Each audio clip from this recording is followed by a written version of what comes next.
So finally লামাহাটে কিন্তু আমরা পৌঁছে গেছি, বাট এখন আমরা যাচ্ছি লামাহাটা লেকের সাইডে। তো লেকের রাস্তাটা এমন যে প্রচুর খারাপ, আর যেহেতু অনেকটা কষ্ট হচ্ছে, মাত্র 30% রাস্তা আসছে, এখন 70% বাকি আছে।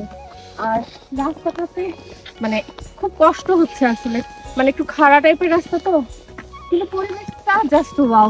দেখেন চারপাশে প্রচুর পাইন গাছ, আর এখানে কিন্তু প্রচুর ঠান্ডা। আমরা ট্রেকিং করে অলরেডি লামহাটা পাহাড়ের একদম শীর্ষে চলে এসেছি। তো শীর্ষে রয়েছে এই যে সুন্দর একটা লেক। লেকের পরিবেশটা ভীষণই সুন্দর, আর অনেকটা রাস্তা আসলে ট্রেকিং করতে করতে ফাইনালি আমরা এখানে পৌঁছেছি। আর যেহেতু অনেক একদম শীর্ষে, তো এখানে খুবই ঠান্ডা, আর চারপাশে সবাই অনেক ছবি তুলছে, নিজের মতো এনজয় করছে, ভালো লাগছে।